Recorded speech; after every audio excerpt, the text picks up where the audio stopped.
Okay, moving on. I'm super stoked to welcome to the stage Matt Goddard, who is the founder and CEO of Aquacultur. Come on down, Matt.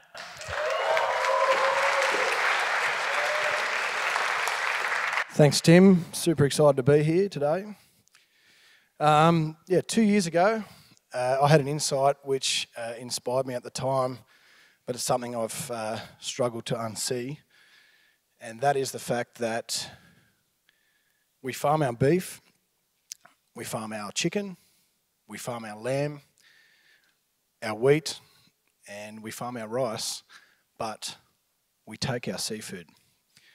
And seafood is the only source of food on the planet which we take from the wild at an industrial scale. And predictably, that's led, with a population of over 8 billion people, that's led to a devastating impact on our wild fish stocks and on our marine ecosystems. Thankfully, there's an aquaculture industry which has now farming a portion of our seafood, but the solution has brought about its own problems. Mainly point source pollution from our sea cage farming and pond-based farming, leading to significant impacts on the local marine ecosystems, a heavy reliance on harsh chemicals and antibiotics, and I don't know if there's any Tasmanians in the room, but we have a social licence issue with this form of farming. Collectively, wild catch seafood, sea cage aquaculture and pond-based aquaculture account for 95% of the seafood supply chain. And they all have one thing in common. They don't exist in a sustainable future. And that expiry date is fast approaching. But that leaves us with a challenge. Over 3 billion people rely on seafood. It's an important source of sustenance for the human population, and demand for seafood is only growing. Well, challenge accepted. There is a sustainable future for seafood, and this is what it looks like. Controlled environment farming that doesn't steal from the wild, doesn't use harsh chemicals, doesn't use enormous volumes of our precious water resources. This is our R&D farm up at Port Stephens, New South Wales.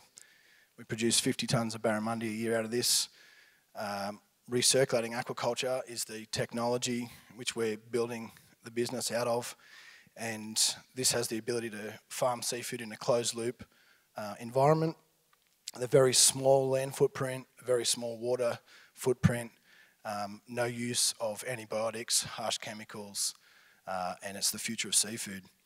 Currently, only 5% of the global seafood supply chain comes from RAS or similar systems. It's an emerging technology platform that's poised to take over the industry. But how do we scale our technology and our systems to a point where we can have a significant impact on seafood production? Well, it's been done before. In the 1950s, the poultry industry, Australians consumed on average 2 kilograms of chicken per annum. Today, we consume over 50 kilos. That 2,500% increase was largely driven by an integrated value chain business model, which leveraged farming land, farming water and capital, and scalability, and made a small number of poultry farms and poultry businesses into multi-billion-dollar companies.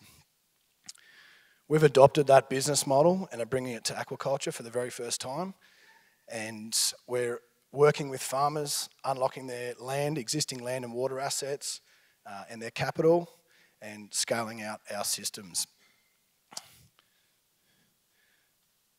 We have a vision of over 140 farming sites in Australia by 2030, producing 7,000 tonnes of fish per annum and feeding 90,000 families per week.